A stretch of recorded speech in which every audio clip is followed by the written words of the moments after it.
Está ao vivo. Será? Acho Boa que noite. sim. Boa noite. Que é a Marielle e o Helder resenhando. Será que a gente está ao vivo mesmo? Eu acho que sim. Hoje a gente vai entrevistar o ator Fabrício Pietro. Daqui a pouco ele entra. Ele é ator de teatro, de televisão, já fez novela no SBT também.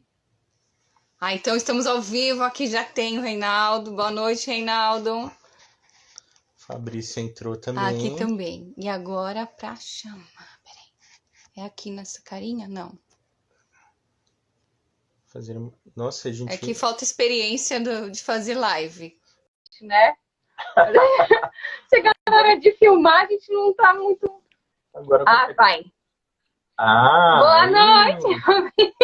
Boa noite. Boa noite! Tudo bem? Desculpa. Vocês estão ao vivo! Que mudou? A gente estava apanhando aqui para O transmissão. Instagram tá diferente. E aí, Sério? tava tirando foto da gente. Tava aparência diferenciada, não era desse jeito. Em vez da gente entrar ao vivo, tava tirando foto da gente. Era uma coisa muito estranha. Então, perdão. Fala sério, vai, vocês estavam se maquiando, passando um pó, a Mari tá com batom maravilhoso. É porque aqui falta melanina. Então, já mesmo com coisa fica, né? Uma coisa pálida. Então tem que botar uma cor. Tá linda, tá linda. Vocês estão bem?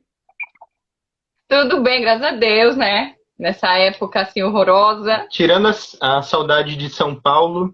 Isso não tem. Porque onde vocês A moram? gente sente... No litoral paulista. São Vicente, cidade vizinha de Santos. Então a gente tá sempre por Santos, Praia Grande. O pessoal meio que fica surpreso mesmo. O pessoal acha que a gente é de São Paulo. A gente não é. O Resenhando é de São Paulo porque fala muito de São Paulo, né? Sim. Mas Sim. Vocês são apoiadores aqui do teatro. Deixa eu trocar de fone, porque eu tô com um fone moderno aqui que na verdade não é nada. Deixa eu ver se isso fica melhor. Vocês estão me ouvindo agora? Perfeito, desde o início. Não, beleza, porque acho que esse outro, que aqueles fones chiques, sabe, gente, que você de Bluetooth, só que ele dá um delay, eu acho, e aí eu fico perdido, não me acostumei, não. Mas é conexão também, né? Internet, dependendo da internet, é assim mesmo. Pois é. E a minha internet às vezes dá umas vaciladas, e eu que se der uma travada aqui, eu peço mil desculpas e vocês desculpem-se aí com o pessoal. Relaxa. A mesma coisa, a gente recomeça, não tem problema nenhum. A gente quer que você venha à vontade, é uma conversa... Uma conversa bem descontraída, para falar mais do seu trabalho, todas as coisas. Vocês são os maravilhosos. Tem tanta gente boa, tanta gente cheia de coisa para falar, vocês me chamam. Nem sei o que eu tenho para falar aqui. Como não? Vários trabalhos, já tem novidade vindo aí. Tem novidade, tem ensaio, né? Na verdade, assim, a gente tem uma... Aquele grupo lá do pessoal do Inferno, Interlúdio Expressionista, que vocês conhecem bem, aquela peça. A gente, logo que começou a pandemia, a gente tinha uma temporada marcada para a gente estrear no Teatro Alfredo Mesquita aqui em São Paulo, e uma semana antes os teatros fecharam. Sim. Né, como aconteceu com um monte de gente e tal, mas o que eu quero dizer é que a gente nunca mais se separou, assim, desde então a gente manteve uma dinâmica de se encontrar uma vez por semana para já ir fazendo estudos para o próximo projeto, né? Então a gente não parou mais, assim, de toda a pandemia a gente já leu, sei lá, mais de dezenas de textos, principalmente de dramaturgia nacional, até para poder, claro, né, estudar cada vez mais e entendendo qual que vai ser o próximo projeto. E é isso que eu estava fazendo agora. A gente estava lendo A Senhora da Boca do Lixo, que é uma peça do Jorge Andrade, e muito bacana, assim. Então a gente leu e agora estava rolando a roda de discussão. Eu dei uma escapada para vir aqui ficar com vocês. Oh, meu Deus. Meu Deus, então, a gente obrigada, né? Que honra. Olha, mas atrapalhando, né? É uma honra mesmo. É assim, você sabe que você é um dos nossos atores favoritos, de verdade, desde que a gente te viu no Jardim do Inverno, muito. Né? Você é de vilão é muito bom. E antes, e antes de a gente começar a live, a gente estava vendo cenas da sua primeira novela no SBT, Jamais Te Esquecerei. Bem novinho, né? Super novinho, Né? Ivan, né? Mas eu falei, olha, o mesmo jeitinho, né? Só que com cara de menino. E era um Que agora é vilãozinho lá. homem, né? E era um vilãozinho lá também. Isso que a gente ficou em dúvida, né? Será que ele é mocinho? Será que ele é vilão, né? Porque a gente pegou do teu canal mesmo, acho que tinham duas cenas. Você sabe que eu tenho, porque quando eu fiz essa novela, né, foi 2003, a coisa da... Eu não sei, eu acho que não... Claro, já existia internet, mas as redes sociais não eram o que são hoje, né? Então não tinha esse apelo. E eu tenho as novelas, a novela inteira gravada em VHS ainda, só pra vocês terem uma ideia. Nossa, que legal. Ou seja, a modernização chegou não faz tanto tempo, né? Porque eu tô falando de 2003 essa novela, então, né, Sim. tipo, faz pouco, não faz tanto tempo assim, né? Não tô falando de um passado remoto, né? Mas eu tenho essa novela gravada. E aí, essa foi uma das poucas cenas que eu, num determinado momento, consegui passar para o computador e divulguei lá no meu canal do YouTube. Mas eu tenho a novela inteira gravada, cara. E foi o primeiro projeto mesmo, assim, sério, como ator, que eu fiz. Eu caí super de gaiato ali, realmente caí de gaiato. Nossa. Eu trabalhava como vendedor. E eu fazia cursos de TV, de interpretação para TV, e aí num deles eu conheci os diretores do SBT, o Davi Grimberg, que já é falecido, e aí ele me convidou para ir fazer o teste para uma novela no SBT, e aí acabei entrando lá no mailing deles. Naquele ano que eu fiz o teste eu não peguei a novela, que era... Eu não vou lembrar o nome da novela. E aí me chamaram no ano seguinte... E eu fiz o teste de novo e um dia eu recebi a ligação do produtor de elenco, que na época era o Fernando Rancoleta. E eu tava, tipo, vendendo, tava num cliente vendendo. E aí ele me ligou, pensa. Ele me ligou e falou: Oi, Fabrício, tudo bem? É o Rancoleta do SBT. Oi, Rancoleta, tudo bem? Tudo. Ele falou: Cara, você pode vir aqui no SBT? Eu falei: Quando? Ele falou: Você consegue vir hoje? Eu falei, consigo, porque eu trabalhava como vendedor na rua, então eu podia circular, né? Tava no carro. Ele falou, vem porque eu tenho um papel para você na novela. Olha que demais! Que legal. Eu fui desacreditado, né? Eu fui dirigindo falando, o que tá se passando, né? Quando eu cheguei lá, que ele me falou de tudo e me apresentou a novela inteira, o projeto inteiro da novela. Vai ser assim, vai ser assado. Esses são os atores que a gente está chamando. Você vai fazer esse personagem, é do núcleo dessa família. E nessa família tem esses atores. Eu não sabia o que falar, assim, tipo, porque era um mundo completamente desconhecido. Eu não era treinado, entendeu?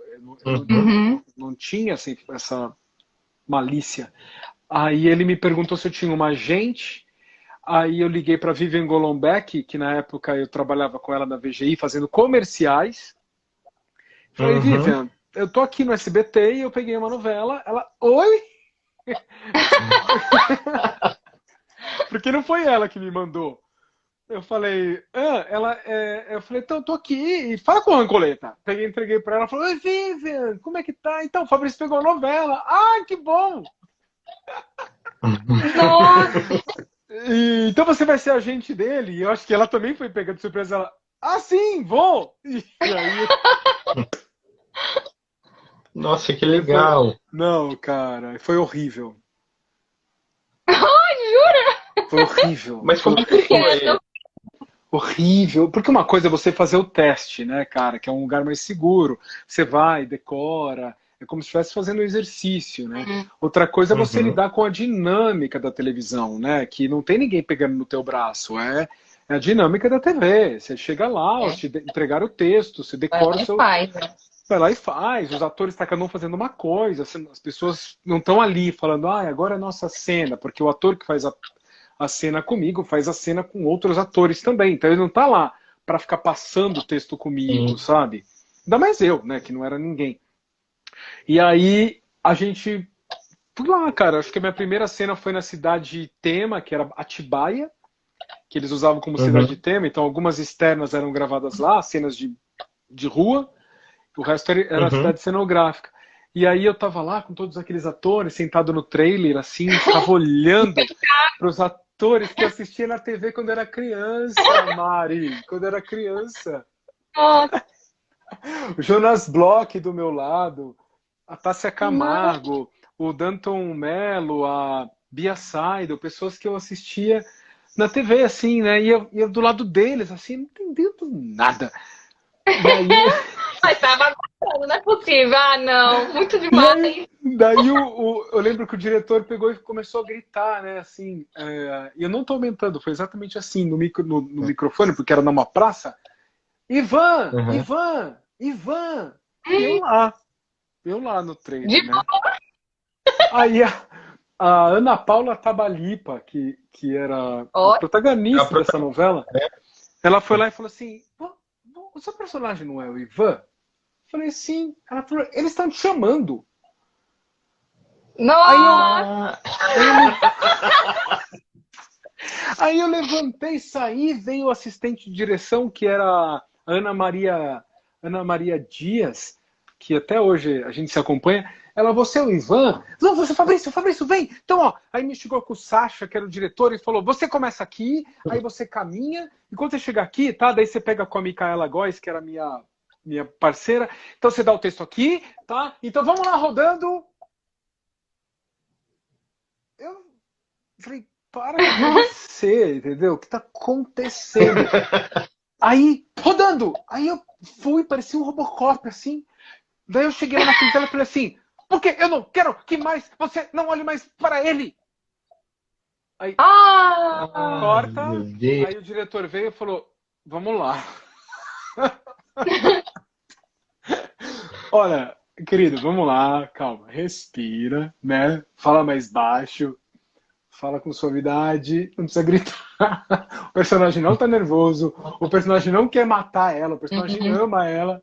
E aí, putz, cara, foi muito traumático, assim. Aí foi péssimo mesmo. E aí, na sequência, eu percebi que eu não sabia o que estava fazendo lá. E aí eu consegui uma dica de uma coach, que nem era muito usado na época, que foi a neta da Beatriz Segal, ou sobrinha da Beatriz Segal, a Lúcia Segal, que também é atriz, diretora, e fazia preparação de elenco, porque ela tinha vindo de uma escola de Stella Adler, ela tinha feito Stella Adler, alguma coisa assim, e uma amiga falou que ela trabalhava como coach, e aí eu rapidamente conversei com ela, então comecei a trabalhar cenas com ela, e aí com isso eu fui ganhando, né, um pouco mais de tarimba, e consegui chegar até o final da novela, porque numa semana depois eu cruzei com o diretor, ai meu Deus, como é o nome dele? Que também faleceu, mas eu cruzei com ele no corredor e ele falou, eu falei, como é que tá indo? Ele falou, a gente vai matar a sua personagem. Oh! Sério? Meu Deus. Porque ele falou, porque não tem como, você é muito ruim. Nossa! Sim. E aí, só que nisso eu falei, não, espera, eu conversei com o produtor de elenco e falei, calma que eu vou resolver. E aí fui indo, né, claro que eles devem ter diminuído, né, a importância do meu personagem, mas aí conforme eu fui melhorando, o personagem também foi crescendo. Graças a Deus! A gente vê duas cenas muito boas. No sofá com a Maria. Ana Maria Nascimento da Silva. Sim, cara, que também faleceu, aqui é quase obituário, né? Foi a última novela dela, né? Como é que foi? Que foi. Cara, foi. a Ana Maria foi tão... Eu tenho uma lembrança dela de uma coisa que eu conto pra todo mundo, que foi muito bonito, que foi o seguinte, teve um dia que a gente estava fazendo uma cena, e aí eles pararam a cena porque estava dando uma sombra em algum lugar do cenário, estava dando uma sombra. E aí chama o assistente de iluminação, vem o diretor e mexe aqui, mexe lá, e o diretor gritando, coveiro mor. Ô, Falcon Friends, pelo amor de Deus.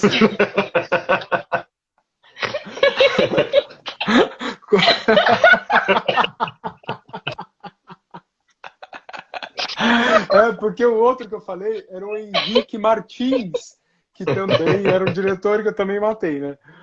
E a Ana Maria Nascimento e Silva, ela foi uma grande musa da televisão, assim, né, em outras décadas. E ela estava fazendo aquela novela e tal, e fazia Minha Mãe. E aí, bom, tinha essa sombra, ninguém encontrava sombra, ninguém encontrava sombra. E uma hora eu olhei e falei, claro, gente, a sombra é porque esse abajur tá fazendo a sombra ali. E peguei e falei assim, oi, oi. E aí ela fazia assim para mim. Eu olhava para ela assim, eu tentava falar e ela...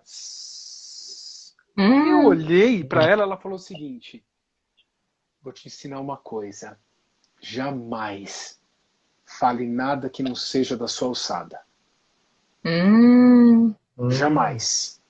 Porque você pode colocar o emprego de alguém em risco e o seu emprego em risco. Eu falei, ok.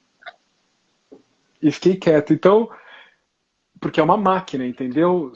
Cada um sabe que assim, por mais que você queira ajudar, tem... Entenderam? Tipo, era perigoso. E eu tentando ser bacanão, assim, nada que fosse grave, mas foi uma lição que ela me deu, sabe? Sobre, tipo, não é seu, cuida do que é teu, decora teu texto, faz a tua parte. Tem gente aí vendo isso. Então eu guardo essa lembrança da Ana Maria. Ela foi muito generosa comigo, sempre, uma mãe mesmo. E infelizmente no meio da novela ela teve que abandonar a novela, porque ela descobriu que estava com um câncer de mama lá. E aí ela teve que fazer todo um tratamento, e aí ela teve que sair da novela.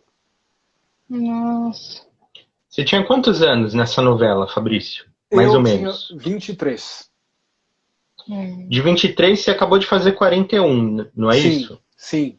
Qual que é a diferença entre o Fabrício de 23 anos e o Fabrício de 41? Você diz com relação ao olhar para a profissão? Em relação a tudo, em relação ao ator, em relação ao ser humano. Tudo, né? Eu acho que é o caminho evolução, né? De todos nós, né? Você não é o mesmo que foi ontem, né? Eu acredito que eu esteja fazendo bom uso dos dias. No sentido de que eu quero me tornar uma pessoa um pouco melhor, né? Mas as diferenças são muitas, né? São completas, assim, em todos os âmbitos. E especialmente agora, porque eu me sinto uma pessoa muito... Eu gosto de me sentir... Não é que eu gosto de sentir, eu sou uma pessoa viva, jovem, cheia de energia. Sempre fui. Eu gosto da vida, da vida, em movimento da vida, assim. Então, sei lá, quando todo mundo já estava falando sobre ser adulto, eu ainda achava que eu era adolescente, sabe? Tipo, quando todos meus amigos com 30 já estavam falando do peso da idade. Vocês têm quanto? 38. Tão pertinho. Os dois? Os dois. Os dois, 38. Então, não sei vocês, mas os nossos amigos, assim, depois dos 30, parece que tem um desejo de ficar velho, né? A gente não, né? A gente não, mas tem. As pessoas já começam a falar sobre o peso da vida, porque não aguento mais, tô ficando velho. Eu nunca lidei com isso, mas agora eu sinto pequenas diferenças. Sim, que eu falo pra ele, o ciático já começa a se manifestar. Você tá passando um paninho ali no chão, aí daqui a pouco, nossa... Você começa... Come alguma coisa que não faz bem, você fica mal. Bem. Nossa, mas como assim? Sempre comi isso, nunca tive problema? Por quê? Não é? Mas o peso o peso dos anos. Só que, ao contrário, as pessoas falam muito, passou muito rápido. Eu não acho. Eu acho que passou no tempo? Passou no tempo certo, não sei você. Eu acho que eu não acho que eu acho que eu vivi bem. Eu vivi bem mesmo, assim, porque eu sempre gostei de prestar atenção na vida e estudar a vida, assim, em curso mesmo. É um traço meu de personalidade, é um traço do meu mapa astral também. Isso. E então eu sei que eu vivi toda a minha vida plena, mas eu me assusto com a velocidade, sim. Sabe quando... Gente, o Falco é o protagonista, a gente tem que falar com o Falco. É o O Falco- Reinaldo Rodrigues, é um colecionador. Ele é um colecionador de Falcon. É, Você lembra que do ele boneco fala? Falcon? Lembro que tinha um negócio aqui atrás que mexia os olhos. Exatamente. Isso, é. Ele tá falando que são uma criança de 51 anos. Ele acabou de comer um docinho de regime. Não funcionou bem. Mas também tem aqui E o Reinaldo, que Emília. é o Falcon Friends, falou que você é uma criança de 41 anos. o Falcon Quem Friends, que falou, ele divide Emília? uma... Quem vocês Emília acham que é Emília? Santos. Quem que vocês acham que é Emília? Sua amiga. Minha mãe. Uma amiga sua. Sua mãe! Ah, que linda! Boa Parabéns! noite! Parabéns, a gente adora seu filho, de verdade. Extremamente talentoso, arrebenta no teatro. Mãe, eles são demais. muito, eles Boa são muito noite. queridos, eles me acostumam mal, esses dois. Imagina. E quando a gente viu Inverno, que foi assim... Jardim, velho. Não, foi Inferno, Não, desculpa. Foi agora. Não, Foi As duas a última aconteceram peça. juntos, mas vocês viram o Inferno agora, né? foi em Isso. janeiro. A gente viu em ou janeiro. fevereiro. Foi a última peça que a gente viu em São Paulo, peça Não, depois nós presencial, né? vimos Mãos Limpas, Vamos no Teatro limpas. Renaissance. Foi, Foi ali, Foi porque assim, Porque aí já foi anunciado depois que não podia ir pra lá nem pra cá. verdade, não deu tempo de fazer a crítica. A gente foi para escrever sobre, a última crítica foi Inferno, né? É. E eu lembro que assim, era um horário tarde e a gente ia falar contigo, só que o último ônibus para São Vicente Semana, né? era tipo meia-noite, então a gente acabou a peça, a gente teve que correr, porque senão a gente ia ficar em São Paulo. Eu ter que dormir em São Paulo e não dava. Não sei se eu tava. E tu tinha aula. Eu tinha que. Porque além de ter o Tem alguma coisa resenhando, na a gente escola. trabalha em outras coisas. Eu dou aula, ela também, né? Do quê? Português. Olha, que maravilhoso. Português e redação. Português, redação, literatura. Que Então, ótimo. assim, era um dia que não poderia, porque se ficasse em São Paulo ia perder a aula.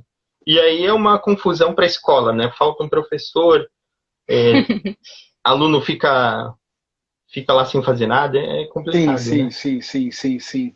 É, porque eu senti falta disso esses dias. Na verdade, assim, quando vocês me convidaram para fazer o papo, e vocês comentaram comigo em algum lugar, ou vocês comentaram em algum post dizendo que o Inferno tinha sido mesmo a última peça que vocês tinham visto. E eu lembrei mesmo, eu falei, poxa, cara, a gente realmente não se conheceu pessoalmente, né, ainda. Não, porque foi muito... A gente teve que... A gente já ficou lá. A gente ficou um tempo te esperando, só que acho que você tava se trocando, era alguma coisa assim. E teve uma hora que ou a gente vai embora agora, ou a gente fica em São Paulo. Sim, aí fomos E de madrugada, né? E a gente não imaginava que ia acontecer isso de fechar tudo também.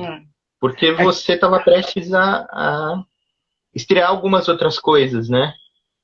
Não, e vocês aquele lembram como deixar acabava a peça, né? Eu acabava com um molho Campbell de tomate na cabeça. Sim, de macarrão, nada né? limpinho. Então tinha que esperar pra ficar ok. Não tinha jeito, era banho mesmo, cara. Eu entrava num banho gelado lá e tomava um banhão mesmo.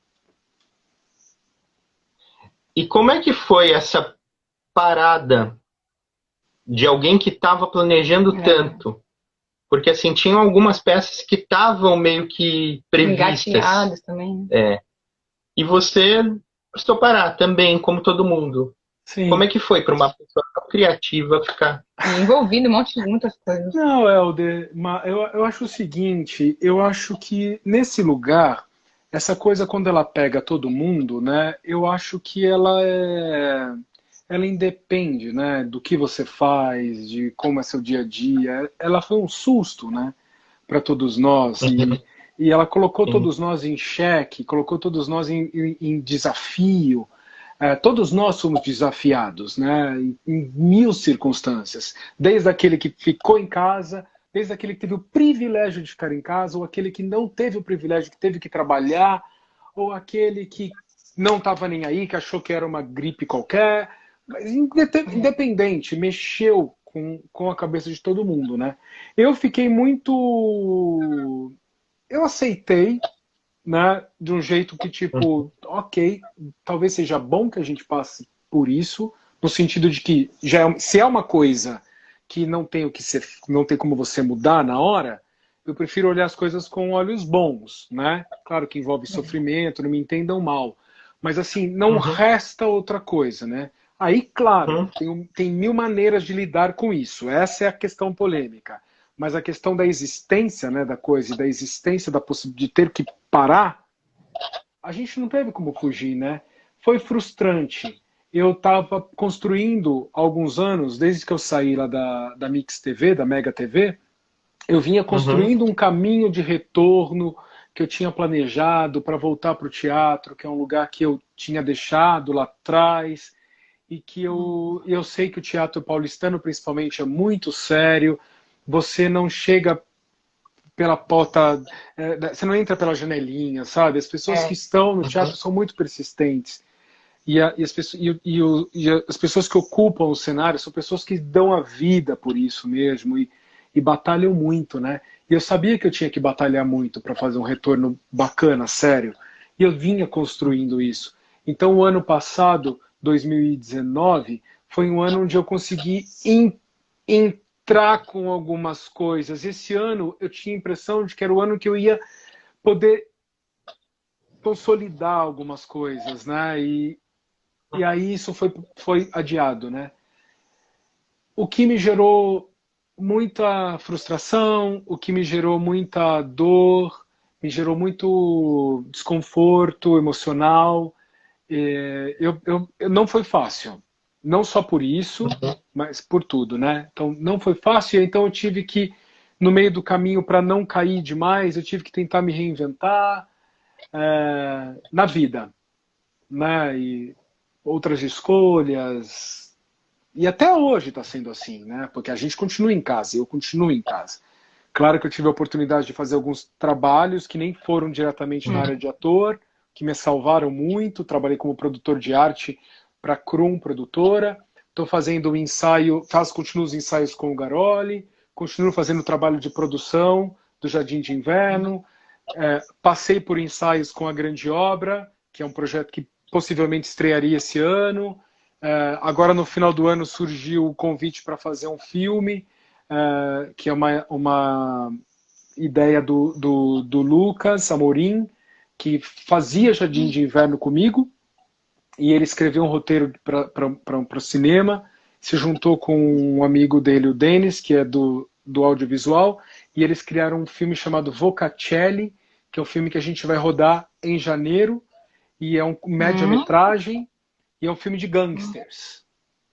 Ai, que legal! Você vai ser vilão de novo? De novo, cara. Funciona! Vale a pena, não é mesmo? A voz, né? A voz bem firme, assim, forte. Convence logo. Não adianta. É muito bom odiar você, cara. Ai, não, cara, eu gosto de ser odiado. Convence pra caramba ali. Fica, nossa! Como ele pode ser assim? Porque do jeito que vai falando, que a sua postura parece assim mais tranquila. Aí daqui a pouco, mas o seu falar não. É uma coisa assim, fica, nossa, que malvado, que safado. Lá no inferno mesmo, né? Mas isso aí foi coisa do Garoli, cara. Do André Garoli, que foi o diretor mesmo, assim. Porque foi um trabalho de confiança. De confiança. Eu sou muito grato a ele, porque já contei essa história algumas vezes, vou tentar não me estender, mas assim, aquele é um processo que aquela peça resulta de um processo longo de pesquisa dele, né, em cima do tema dos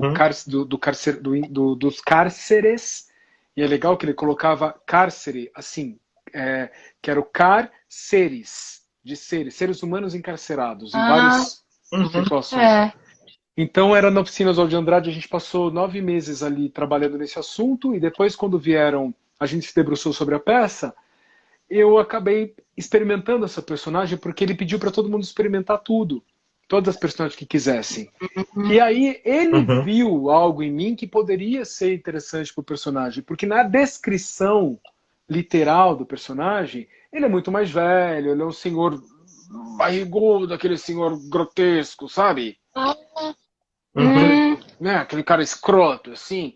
E aí ele fez um... Ele viu em mim, no meu physique, na minha maneira criativa de pensar, na minha maneira de pensar a arte, assim, ele viu, de pensar a cena, ele viu uma possibilidade. E aí sim, ele me encheu de confiança, né, cara? E aí quando você tem a confiança de alguém que te dirige, e você quer honrar isso, né? Então foi um Sim. trabalho muito instigante, assim, cara. Foi uma conquista, assim, acho que foi uma conquista.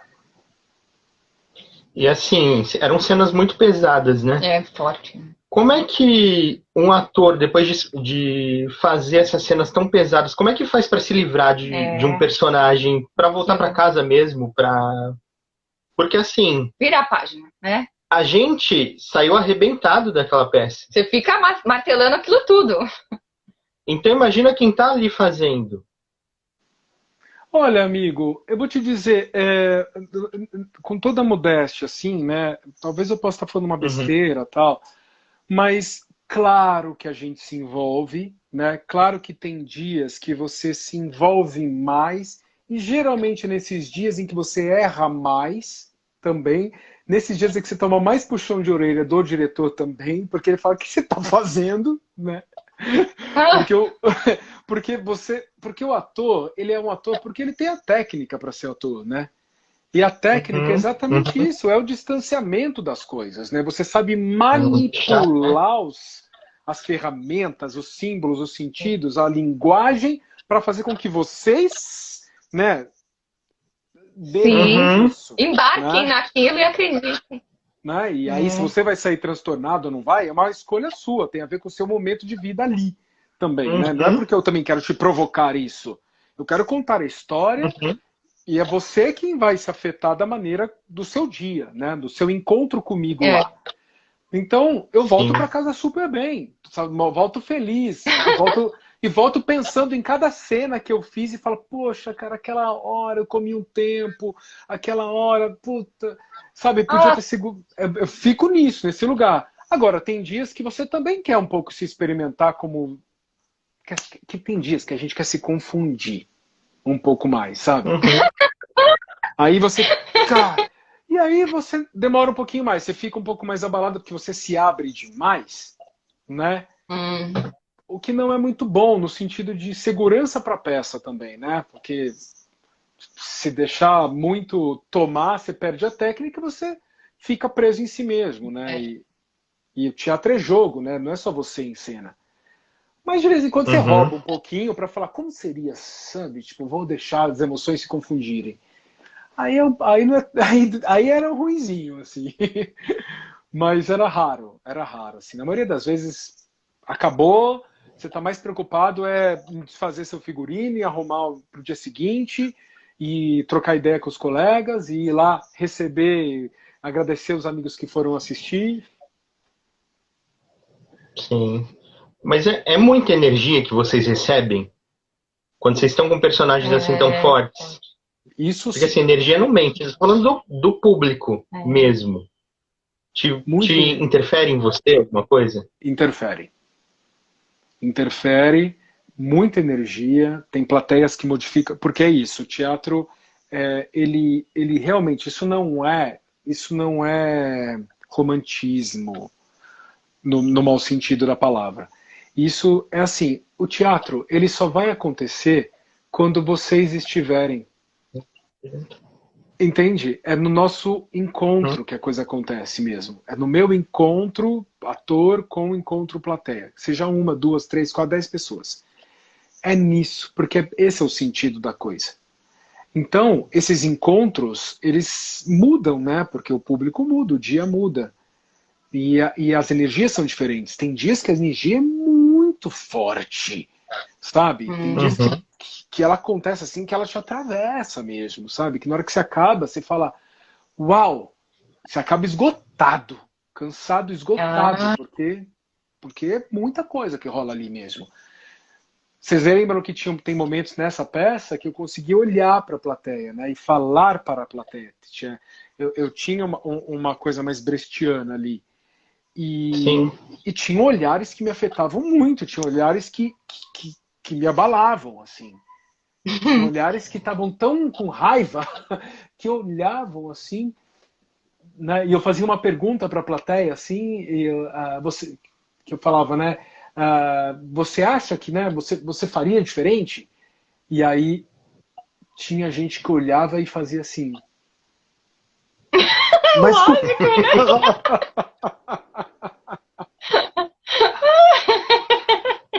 E o que você fazia depois para se livrar dessa energia? Um banho já tirava isso? Não, Ou não? é que eu acho que essa energia que a gente está falando é uma energia positiva, sabe? É. É uma Sim. energia do lugar. Quando acaba a peça, Sim.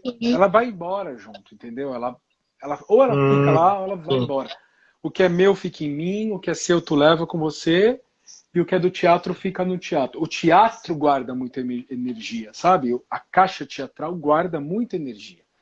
Eu tenho muito respeito nisso, assim, porque todos os dias quando eu entro no teatro, eu gosto de fazer isso. Isso é uma coisa minha, assim, que é o de pôr as mãos mesmo ali no palco e me tomar um pouco daquilo, sabe? Porque é um lugar que guarda muita energia. Eu vou embora para minha casa, você vai embora para sua, mas a energia que estava lá, ela fica, sabe? Ela vai se dissipando, mas ela fica um pouco também. E quais são os planos para depois, quando surgir a vacina? O que o Fabrício Pietro está aprontando? Você falou naquela entrevista da quarentena que você estava preparando a grande arte. É, né? mas já. E agora também, né? Online. As produções. Sim, Não sim. tá parado.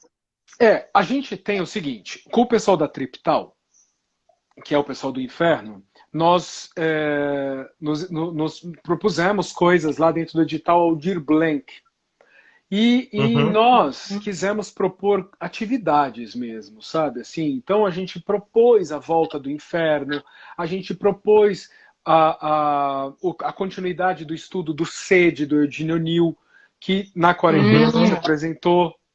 A gente propôs um estudo... Parecia, aquela peça, foi pra ele, foi incrível. Por mais que tivesse cada um num quadradinho, por vários momentos, o jogo de luz parecia que estavam ali juntos. E eu não sei, era a sensação que estava ali maravilhosa. Mas aquele texto, né, gente? Que é um gênio, né? O Eugênio O'Neill é um gênio, gente. Tipo, aquele texto é muito bonito, é muito forte. É muito carregado de símbolos, metáforas, símbolos, coisas que conversam com a gente, assim, sabe? Em outro plano. Exatamente. E a gente quer continuar, entendeu? Então, assim, todas essas coisas, tanto o Inferno, quanto o Sede, quanto outros projetos da Triptal, a gente pretende fazer eles presencialmente. Mas, se não for possível, talvez a gente faça eles online. Mas eles vão acontecer. São coisas que precisam acontecer. Né? Então, no primeiro semestre do ano que vem, vão acontecer. Ou eu da minha casa, ou dependendo da bandeira e como tiver a tal da bandeira, a gente pode estar no teatro, mas o público não. Ou pode ser que o público esteja. Então, tem essas possibilidades, né? Tem o filme que a gente está fazendo, vai fazer aí com o Vocacelli, que provavelmente em breve vai rodar aí alguns circuitos. E a grande obra, que é esse projeto com a Fernanda Stefanski, que a gente está trabalhando há um tempão, que estamos aí correndo atrás de patrocínio, mas que também tem a possibilidade de acontecer online ou não. E o Jardim de Inverno, que ele vai voltar, a gente tem o patrocínio da Boa Vista, e a gente vai voltar, só que esse a gente vai voltar presencialmente, então depende mesmo do teatro reabrir. Então a gente vai voltar... Ele volta com a ou vai ser outra atriz? Cara, essa coisa do elenco é difícil de dizer, porque é o seguinte, como a gente não tem a data... A novela. Eu volto. Não tem como eu não voltar, né? Porque esse projeto... Gente, vacinado do quê? Já pega o ônibus, vamos para São Paulo. Já vamos lá e dessa vez fica para você, né? Como esse projeto eu pari, né? Esse projeto é meu filhote, eu volto, não tem como, né? Eu vou voltar. Os outros atores, a gente tem imenso desejo que voltem. Só que quando acontecer a história, a vida deles segue também, né? Então vai depender da agenda de cada um deles, né? Então, sobre o elenco não dá para dizer por isso, porque a gente não é uma companhia, né? Nós nos reunimos para fazer a peça, nós somos um elenco. E elenco funciona assim, né? Por contratação, por obra. Você faz, acabou, a pessoa está fazendo outra obra. De repente você volta com a peça, o cara fala, Fá, tô em outra. E aí você chama outro ator também, excelente, que vai dar conta, né? Sim. E como é que foi para você adaptar o romance, né? Porque assim, a gente fala muito, a gente sabe do Fabrício interpretando. Mas como é esse Fabrício como criador, escritor, escrevendo? Isso é doloroso. Isso é doloroso, cara. Isso é doloroso. Para mim é muito doloroso. Por quê? Eu acho que isso exige muito. Claro, assim, é aí que tá. Não é a minha alçada, entendeu? Eu me vejo mais como um intérprete, como um ator, como um criador do corpo, da voz. A coisa da escrita, da dramaturgia, é um outro talento que todos nós podemos ter, mas exige outras qualidades, né? Outras coisas. E tem gente que tem isso em si e que faz isso com muito mais praticidade, né? Com muito mais trejeito. Eu demorei muito tempo, demorei anos para fazer aquilo, né? E foi uma adaptação. Então eu tomei emprestado palavras do autor, do Richard Yates, e transformei aquilo em dramaturgia. Então isso foi possível, né? Então eu, claro, fui criando porque eu entendo a estrutura de um teatro. Então eu peguei aquele romance e transformei em teatro. Demorou. Fiz várias versões, acho que eu fiz mais de 10 versões, até chegar em algo que quando a gente ainda chegou na sala de ensaio, o Pâmio e o Marco Antônio Pâmio, o diretor, e a Érica Montanheira ainda deram pequenos pitacos, né, para poder, com a experiência deles, que é maior que a minha, ainda deram pequenos pitacos, então a gente chega na peça. Agora, a grande obra, por exemplo, que é um projeto que eu tenho, né, a ambição de escrever mesmo a dramaturgia, junto com a Fernanda Stefanski, cara, eu nem sei se eu consigo, entendeu? Porque também é outro que está demorando anos e é muito doloroso, porque você quer dizer as coisas, você tá na sua cabeça tudo, só que quando você começa a escrever as palavras, entende? Tipo, elas exigem um outro esforço. Então é muito difícil. Eu acho bem difícil. Você acha que escrever é mais exposição do que estar na frente do palco? Não. Não. Estar na frente do palco não tem nada mais que exponha você do que estar na frente do palco. Por quê? Ainda que não sejam suas palavras, porque é do autor também, é do autor, mas o quanto é ficção e o quanto não é, você nunca vai saber. Mas ele não está lá, cara a cara com você. Numa peça, o quanto é ficção e o quanto é verdade, porque eu também posso tomar de uma ficção coisas que eu acredito na vida, entendeu? E posso fazer uso daquilo como um manifesto, saca? Também, só que vocês nunca vão saber. Só que independente disso tudo, eu estou lá, ao vivo, entendeu? A atriz, o ator está lá, ao vivo. E tudo isso é risco real, entendeu? De fracasso ao vivo. Entendeu? De equívocos ao vivo, de exposição ao vivo, de emoção ao vivo, de dilaceramento ao vivo. Então não tem nada mais, não tem ninguém mais exposto do que o artista do palco, entende? E Fabrício, eu ia falar e me fugiu. Voltou a pergunta. Da parte do apresentador também. Isso eu queria saber. Do como apresentador de TV. Sim. Na Mix TV? Então, o do apresentador foi muito legal. Foram 9 anos, né, que eu fiquei lá na Mix TV, apresentando um programa que no início eram vários programinhas que eu apresentava, um que falava de beleza, outro falava de carro, outro falava de marcas. E aí até que com o tempo eu consegui ganhar um programa de cultura, né? Que era o que eu mais gostava. Sim. Então era um programa que fazia entrevistas como vocês estão fazendo agora. E ia na TV, né? E aí eu fazia entrevistas sobre o cenário de arte em São Paulo. Então, literatura, cinema, teatro, tudo que estava acontecendo na cidade, eu ia até o local e entrevistava. E com isso, foi uma época que assim, eu me afastei muito do ofício do ator, né? E virei um veículo, né, de comunicação. Mas eu aproveitei muito porque eu lembro que foi eu ouvi muita gente, eu fazia perguntas como vocês fazem, talvez, assim, no sentido de o que realmente te interessa saber na vida, né? Sim. Então, cara, eu entrevistava o Ney Matogrosso, entrevistei a Nossa. Milton Nascimento, a Natália Timber, o Antônio Fagundes, o Stênio Garcia, a Denise Weinberg, o Tolentino, do Tapa, assim, só para falar 4, foram mais de 600, foram 500 edições de programa, quase 1000 entrevistas. Então, imagina quanta gente que eu, embasbacado, pessoas que eu tenho disco em casa, entendeu? E de repente que eu ouço a obra, que são geniais, assim, artistas geniais, de grande estrada, e eu lá paradinho ouvindo eles dizerem, né? Então foi um grande aprendizado nesse sentido. Mas chegou um momento que eu percebi que eu falava, nossa, tá bom, agora onde estou eu nisso tudo, né? Teve alguma história que foi engraçada nessas mais de 600 entrevistas? 1000? 1000? Ai, gente, errar nome de pessoa.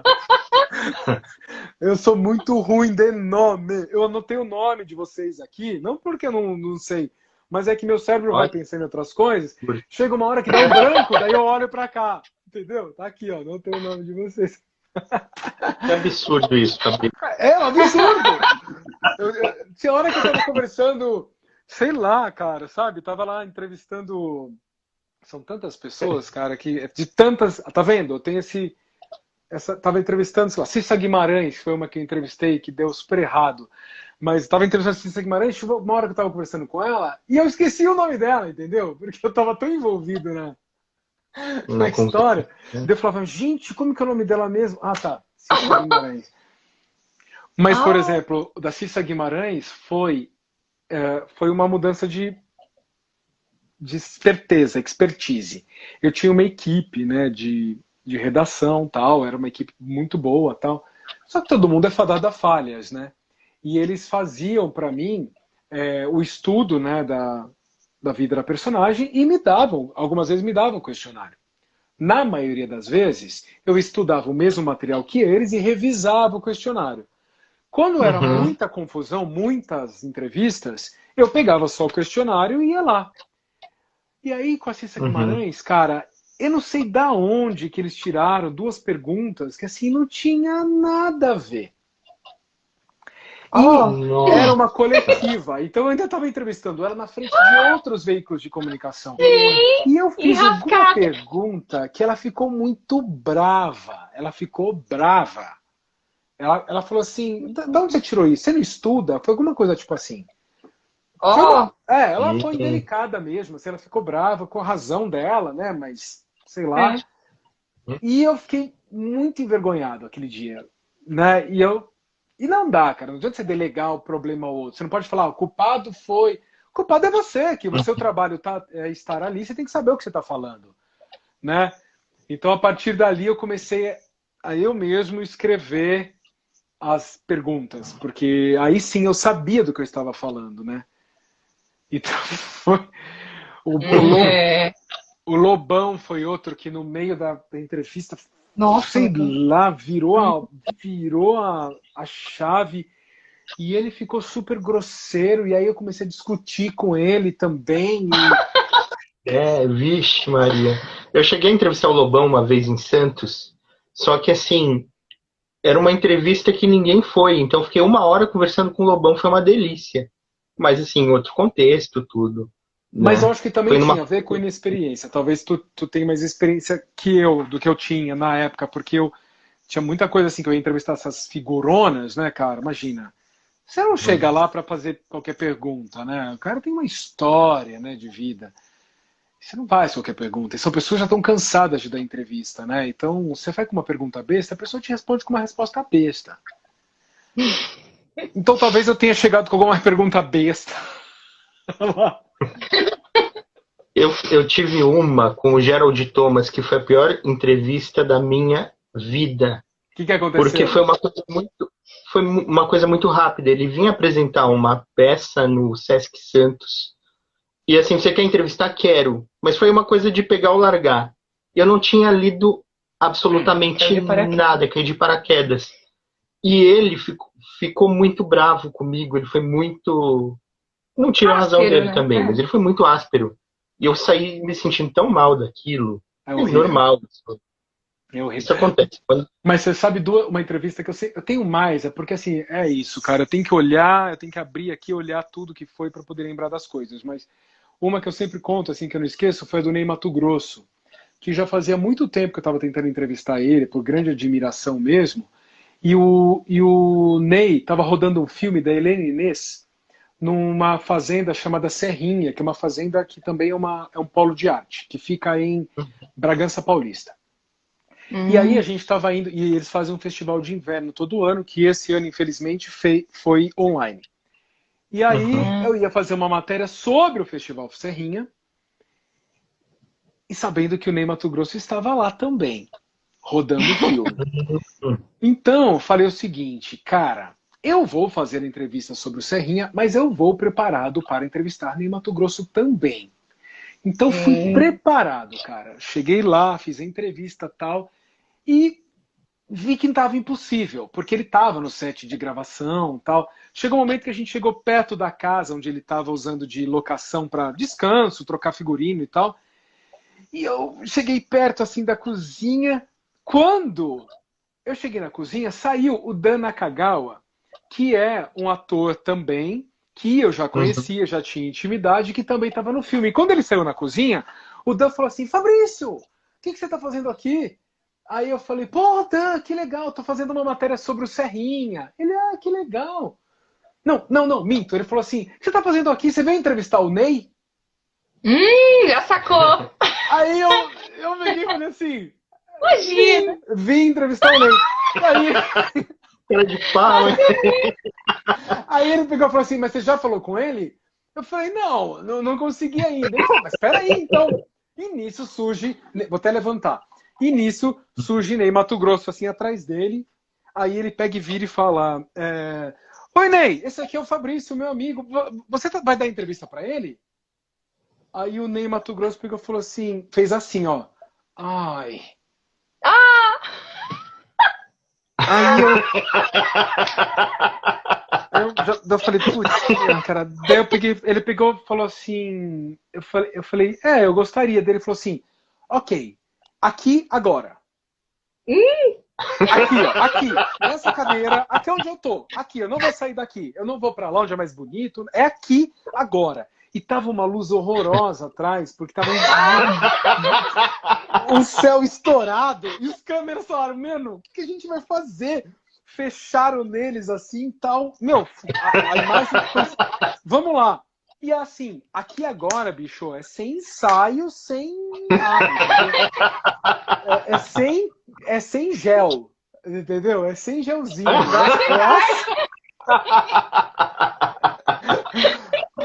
Olha, velho, ainda bem que foi sentado, porque as minhas pernas embaixo da mesa batiam assim. Mas você sabe que eu ainda vou postar essa entrevista, que eu ainda não postei de vez em quando. Na quarentena eu voltei a repostar algumas coisas. Mas eu vou postar. Foi bem legal. E você pretende retomar algo? Eu tô sempre aberto a retomar, entendeu? Durante um tempo, eu não quis, eu quis me afastar completamente, porque eu acho que se você pede pro universo coisas muito diferentes, ele não te dá nada. Então, assim, eu queria muito voltar a Peraí, a Dira Paz já se recusou a me dar entrevista no fim do Curta Santos. Mas ela foi tão doce e simpática que não fiquei chateado. Pois é, quando a pessoa é simpática, né, muda as coisas, né? Muda. Bom, mas voltando, é isso. Eu não estive aberto durante um tempo porque eu estava com planejamento para o teatro, entendeu? Eu estava voltando para atuar e estava fazendo uma reciclagem enorme, assim, com vários profissionais incríveis. Então não tinha nem tempo para pensar nisso. Agora que as coisas começaram a andar um pouco mais e tudo isso, eu já consigo ver espaço, entendeu? E possibilidade para ter essa oportunidade de novo. Mas não tem surgido, assim, nenhum convite. Na quarentena eu experimentei fazer algumas lives, mas aí depois já também andou, mas fazia muito mais um processo terapêutico meu do que um desejo. Aquela pena que eu te conheço, né? Que você fazia com uma amiga. Cara, eu falei, olha que chique, tem um monte de coisas, mais tecnológico. A gente adorava ver lá você falando verdade, né? A gente falava assim, nossa, ainda bem que a gente admira ele, porque ele pensa igual a gente. As coisas. Não, aquilo era muito divertido. Cara, é que a Aline não estava muito confiante, e ela vai ficar brava que eu tô falando isso, mas ela não estava muito confiante, porque eu acho que númerozinhos aqui não importam, sabe? A gente tem que seguir fazendo o que a gente gosta, a internet é democrática, entendeu? Se as pessoas passam aqui, e ela também é descartável. Quem está tendo o prazer aqui sou eu, você e mais 5 pessoas que estão aqui com a gente, isso é lindo, sabe? Isso é lindo. E alguma coisa está servindo para mim, está servindo para vocês, está servindo para mais 2 pessoas. Mas sabe o que a gente já percebeu fazendo live? Que pelo menos com o Resenhando a Live, ela vira depois. Porque também. assim, é muita gente que vê o depois. E todas as lives nossas vão também pro YouTube depois. Então, assim, não dá para medir o aqui agora, porque vai saber o que estão fazendo. Pra gente é o depois. Né? Exatamente. Vocês colocam no Facebook? Porque eu fiz uma... Eu não sei se vocês viram. Eu fiz parte do Satirianas agora, que é outro festival que eu sempre admiro e sempre quis participar. Nunca achei que eu pudesse, assim. E aí, esse ano, eu escrevi um projeto que eu fiz com a Beth Bastos, que chama... Eu postei hoje, inclusive, no Instagram. Eu postei agora, antes de começar a entrevista com vocês, eu postei no Instagram. Mas ele foi pela primeira vez... Eu compartilhei com o público no Festival Satirianas no domingo. Então foi uma apresentação ao vivo, com bate-papo com a Beth, com a Débora Tabakoff, que foi a terapeuta que acompanhou, e o Rodrigo Vasconcelos, que foi meu pianista na apresentação. E aí a gente transmitiu nos 3, no YouTube, no Instagram e no Facebook. E no Facebook bombou. Legal, bombou. Isso a gente... Vai entender, cara, assim, no Facebook bombou. É que eu tenho um ranço de Facebook, né? Que eu não gosto muito. Facebook. Deixa eu te perguntar uma coisa, a live tá quase acabando. Você tem tempo de virar pra gente... Só pra concluir. Pra concluir, vamos, a gente pode virar pra concluir, porque eu acho que é bom a gente também... Daí vocês me convidam de novo. E aí daqui a pouco acho que vai fechar, né? Daqui a pouco fecha, fica uns minutinhos. Segundos, nem minutos. Segundinho já então vamos nos despedir. A gente se despede. Tchau, até daqui a pouco. Até daqui a pouquinho. A gente volta pra gente concluir e te fazer outras perguntas que a gente ainda tem curiosidade. Ainda falta muita coisinha. Um pouquinho de coisa. Combinado, tá? Tô aqui. Como é que faz aqui? Fecha aqui? Ok. Beijo, obrigadão. Beijo, até daqui a pouco. Até daqui a pouquinho mesmo. Deixa eu ver aqui. Voltamos. Bom, a gente está conversando com o Fabrício Pietro, ator. Ele está contando algumas histórias dele, curiosas, do tempo em que ele era apresentador, né? Deixa eu ver aqui a carinha. Vamos ver se o Fabrício já entrou. Errado. A gente... Ai, errei. Não tem problema. Vamos ver... Daqui a pouco o pessoal já entra, ó. Estamos chamando mais seguidores para ver seu... o Fabrício entrou. Vamos ver aqui na... Falcon, Reinaldo também entrou. Boa noite, Reinaldo, né? O Eduardo Volta. Daqui a pouco vai aparecer o Fabrício. Daqui a pouco o Fabrício... No cantinho, aqui embaixo. Tá aguardando o Fabrício aceitar. Carregou. Fabrício já aceitou. Já conseguiu De uma volta. água, né? De Porque haja, volta. né? Falando, né, coitado. Haja saliva, hein? Pai, tô bebendo água mesmo. Então, ninguém merece. Mas isso vai te Gente, ajudar pra concluir, pra não acabar assim do nada, né? eu falo muito, vocês não conseguem fazer pergunta, né? Eu percebi. Mas é uma Não. delícia, é tão bom. É tão bom. O horrível é quando o quando entrevistado não é tem, monossilábico. Que fica não aquele desenvolve. silêncio chato, sabe? Então, assim, tá Eu bom. acho que eu sou extremo demais, entendeu? Fala demais esse. Não. A tua mãe tava falando de uma entrevista que você fez com o Jair Rodrigues, que era Foi só risada, maravilhosa. que foi maravilhosa. Então vamos começar com essas risadas. Nossa, que ótima! Não, ótima lembrança essa, cara. Ótima lembrança. Ó, você sabe que a primeira artista que eu entrevistei foi a Elza Soares. Nossa. Você já Primeira. começou com Já responsabilidade. foi a primeira que caiu. Comecei. E era um programa piloto ainda, e que valendo. E aí eu fui entrevistar a Elza Soares. Depois eu tive a oportunidade de entrevistá-la de novo, anos depois, claro, muito mais experiente. Ela me deu um chá de cadeira, assim, de 2 horas. Ela não, o empresário dela. E no fim das contas era num Sesc. E aí ela ia entrar. Daí, quando tava faltando 5 minutos, o Sesc não pode atrasar. Quando tava faltando, assim, 8 minutos pra abrir, ele falou: tá, você pode ir lá, você pode fazer 2 perguntas. Eu falei: amigo, mas eu tenho um quadro que eu tenho que entregar uma entrevista de 10 minutos. Eu falei pros caras: vamos embora que vai dar certo. Aí entrei, sentei e comecei a entrevistar a Elza. Ela simpaticíssima, contou histórias maravilhosas, assim. E eu consegui, e o cara deu 2 minutos, o empresário começou a pular assim do lado para encerrar, e eu falei: eu não vou encerrar. Enquanto Elza não mandar eu encerrar, eu não vou encerrar. Entendeu? E não sei se ele vai cometer indelicadeza de entrar na frente da câmera, mas ele ficava falando com o câmera: desliga! E eu conversando, e Elza Soares aqui comigo, no fim eu consegui 10 minutos de entrevista com ela. Que audácia, olha! Na hora que ela acabou, ela me deu um beijo, ele entrou na frente da câmera, pegou ela e colocou ela no meio do palco. E começou o show. Foi assim, pá!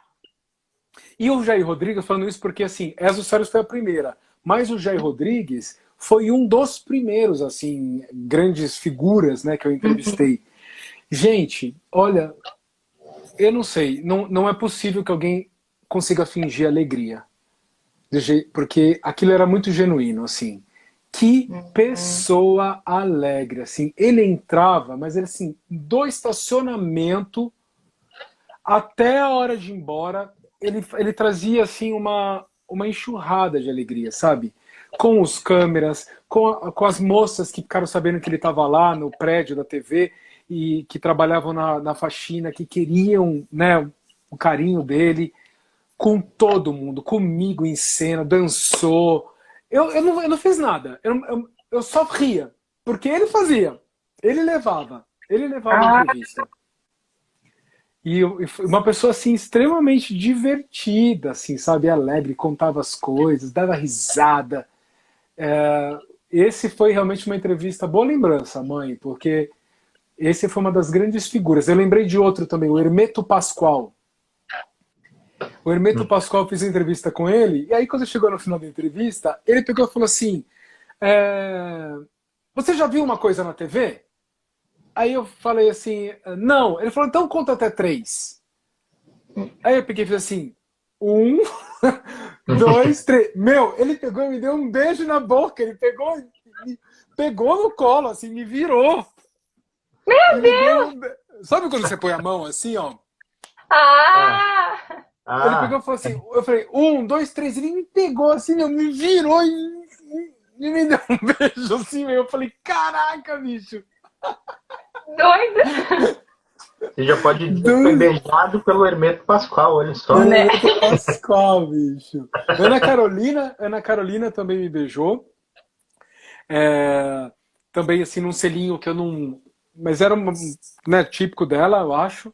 E foi muito querida também, porque a Ana Carolina tem uma ela tem uma brincadeira lá que você fala qualquer palavra para ela e ela sabe quantas letras tem na hora. Então se você fala assim, sei lá, Enigma ou Ribeirão Preto, ela vai falar 12 letras, 11 letras. Minto. Ela fala se é par ou ímpar. Ela sabe dizer na hora se é par ou ímpar. Você fala Fabrício, ela fala Fabrício ímpar. Ela faz na hora. E é muito divertido. Então ela tem essa brincadeira assim e tal. Daí no dia eu peguei e falei alguma palavra e que ela falou, pô, cara! E aí ela disse, deu certo. Também foi super divertido essa. Irene Ravache também estava vendo aqui que eu entrevistei. Maravilhoso. Bibi Ferreira, cara. Nossa. Bibi Ferreira, que foi super interessante também a entrevista, porque ela é uma pessoa também muito pé no chão. E aí eu lembro de perguntar para ela assim, se ela trabalhava aos 90 e tantos anos porque ela queria ou porque ela precisava. E aí ela disse assim, que ela trabalhava porque ela precisava, porque ela também não era uma pessoa que tinha, né, tipo, não podia estar sentada na vida, segundo ela, assim. E que não era nenhuma maravilha trabalhar também, mas que tinha que trabalhar. Ela disse, não é nenhuma maravilha, mas a gente tem que trabalhar. Daí você nunca espera ouvir isso de alguém, né? Assim, tipo, as pessoas estão sempre tentando...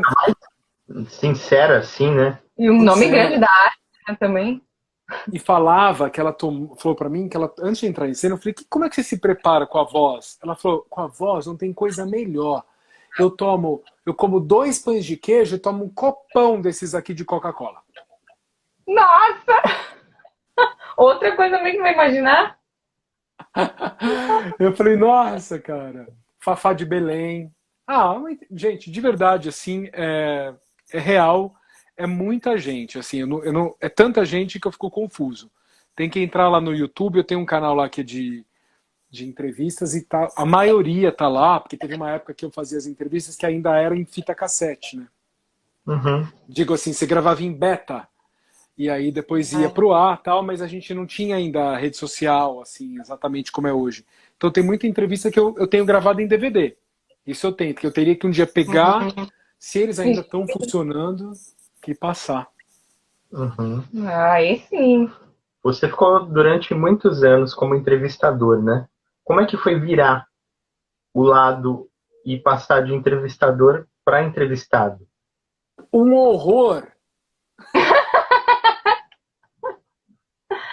Por que um horror? Você falou tão bem. Meu Deus, cara, assim, olha, eu posso dizer que até que agora, por conta das lives, que eu nunca fui uma pessoa procurada para dar entrevistas, tá? Porque depois que eu saí da TV, o que aconteceu foi o seguinte, eu saí da TV e fiquei um tempo sem trabalho no sentido de exposição. Quando eu fazia o programa de TV, eu entrevistava. E apesar de eu ter ficado 9 anos, como o canal era pequeno, eu nunca me tornei uma pessoa conhecida. Então, eu não tinha isso, entendeu? Não tinha interesse assim, por mim, eu não dava entrevistas. Então era uma coisa que eu não sabia fazer. E aí, quando eu estrei o Jardim de Inverno e o Inferno, começaram a surgir as entrevistas. E é horrível, porque... porque você não tem noção, porque é diferente. Primeiro que você tem que tentar ser verdadeiro, entendeu? E eu acho que você ser verdadeiro diante das pessoas não é fácil, sabe? Geralmente a gente quer se proteger. Então a gente fica tentando, hoje em dia, né? Principalmente, tem que se atentar a qualquer coisinha que fale, porque já podem distorcer. Problematizar, né? Hoje é tudo mimimi. Então... E para quem dá entrevista, assim, que nem vocês trazem perguntas, que eu não sei o que eu vou dizer. Não é difícil, no sentido porque eu estou falando sobre mim. Só que não dá para pensar muito o que eu tô falando aqui, entendeu? É uma conversa. E aí você tá fadado a cometer erros, a entrar em rascadas, em falar coisas que você não deveria, sabe? E também, se você ficar parando para pensar o que os outros vão pensar, se torna insuportável. Então, Aí no não começo eu acontece. ficava muito nesse lugar, sabe? Tipo assim, o que dizer para que as pessoas gostem de mim, né? Todo mundo quer ser amado. Então, no começo eu sentia que parecia que era uma oportunidade de fazer com que as pessoas gostassem de mim. Aí com as lives, com as entrevistas do Jardim de Inverno, no Inferno, com as lives que surgiram, conversando aqui, você vai aos poucos desencantando, né? E aí você vai que nem aqui eu tô despreocupado, tô feliz de estar aqui com vocês, tô adorando que o Falcon Friends, aí o fã do Falcon esteja com a gente, sabe? Que... Tô aqui, gente, é o que eu tenho pra dizer, eu não tenho muita coisa mais, assim, tipo, tem que dizer o que eu tenho pra dizer, sabe? Sem... Sim. Até porque se você tenta agradar determinada fatia, você acaba não agradando ninguém, ou agradando menos E do nem que se agrada, agradaria, ainda né? pior de tudo. E tem aquele lema, né? Faça bem ou faça mal, você sempre será julgado Sim. por alguém.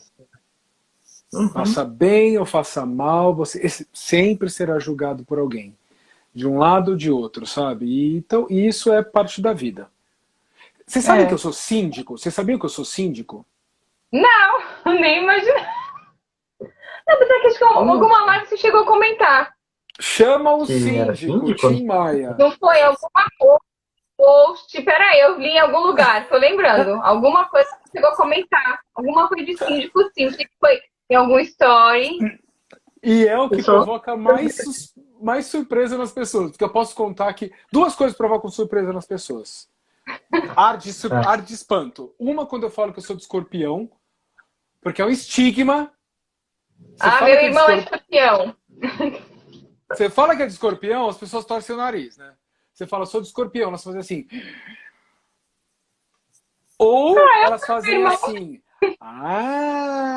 Porque o escorpião é muito bom de cama, né? Muito safado, ou é muito vingativo. É só isso, define escorpião. As pessoas acham que a pessoa é isso.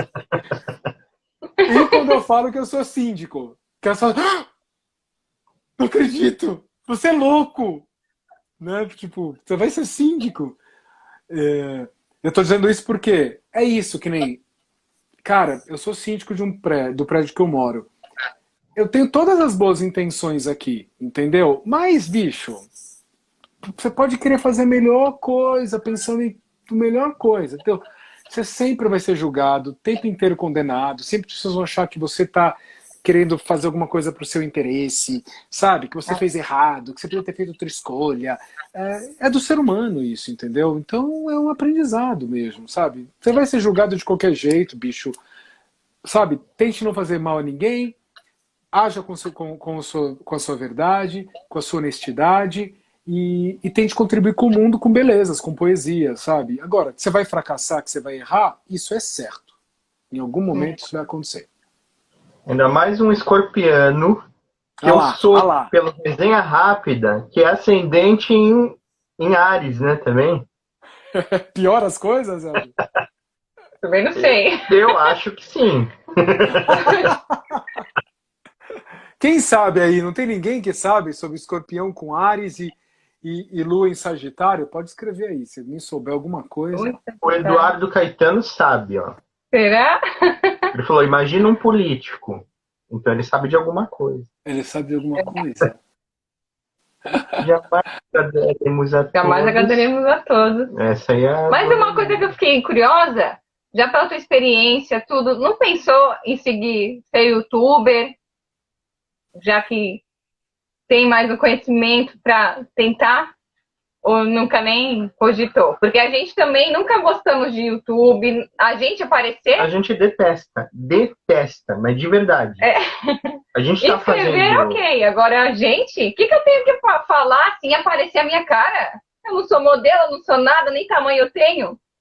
A gente Então, a gente já agora tem se arriscou em live porque não sei nem de onde surgiu isso. Foi um menino que chamou pra fazer uma live, aí eu ainda falei, eu não quero, vai sozinho. O menino é de novela, né? Foi uma É. live de novela, depois veio outro convite, aí a gente começou a fazer live. E deu a ideia de chamar os artistas mais próximos. Só que assim, sempre antes de uma live é o caos, é o coração batendo, a gente falando contigo, dá aquele nervosismo, porque tem ainda aquela aura do artista. Claro, lá A gente te viu no palco, agora tá falando contigo tete a tete, né, cara a cara. Ah, a gente é da mesma turma. Não, sim, mas dá aquela coisa. E a gente detesta, mas detesta num grau que você não imagina. Eu sei como é, cara. Sabe por quê? São várias coisas. Eu acho assim, o que vocês estão fazendo aqui, vocês estão entrevistando, então é um outro movimento, né? Porque vocês estão sendo veículo, né, de dar oportunidade de palavra para outra pessoa, tal. É um caminho. Dá todo esse nervosismo porque na internet você faz tudo e você não domina nada, né? Você não domina a tecnologia. Uhum. É o que geralmente te trai, né? É o que geralmente te trai. Por que TV é tão cara e tem tanta gente fazendo? Eu tenho muitos amigos que são de TV. Uhum. Porque tem função para cada pessoa. Você não faz TV sozinho, né? Para ficar bonita do jeito que a gente conhece, é muita gente envolvida, e gente muito boa, que sabe fazer um som, que sabe fazer uma luz, que tem equipamento certo. Uhum. Aí vem a gente aqui com um celularzinho brincar de televisão, Uhum. você passa nervoso. Né? Pra você ter ideia, a gente não sabia, o negócio ao vivo foi mal, a gente tava tirando foto da gente. E agora de novo, apanhamos de novo do celular. Como é que vai lá? Isso. Eu desisti de fazer por conta disso, entendeu? Lá as lives eu desisti por isso. Eu passava tanto nervoso, principalmente quando eu chamava a pessoa e aí o meu celular travava. No começo das lives, eu não sei o que aconteceu, meu celular é velho, então ele caía, e caía assim, o tempo inteiro. Então eu prejudicava o material da pessoa, porque ela não conseguia salvar a entrevista, né, inteira, e deixava a pessoa constrangida. O público só ia diminuindo. Teve uma live que a gente fez, e a gente anunciou, foi a primeira live com uma atriz, foi com uma atriz amiga nossa. E do nada o Instagram bloqueou. Falou, você está proibido de fazer live por um mês. O que você fez? Assim, tirou a roupa? Não! A gente não fez nada. Nada. Aí fomos. Aí tu reclamou, mas não adiantou nada Eu também. reclamei, eu fui pro Reclame Aqui falar. Ele não resolveu nada. O Instagram tá nem aí pra gente. Só que a gente entrou, ela abriu a live e a gente fez a entrevista pelo canal dela. Mas só ela que, não conseguiu salvar. Só que ela não conseguiu salvar. Então foi uma live. Perdeu. Ficou perdida no tempo, no espaço, quem viu. Eu acho que essa coisa do YouTube, eu vou ser bem sincero, assim, né? É muita persistência. Eu acho que eu sinto duas coisas. Ai, vou falar uma coisa horrível. Mas eu sinto duas coisas. Ou você é muito expert, ou você é muito fútil. São as duas coisas que funcionam. Sabe? Então, assim... Boa, né?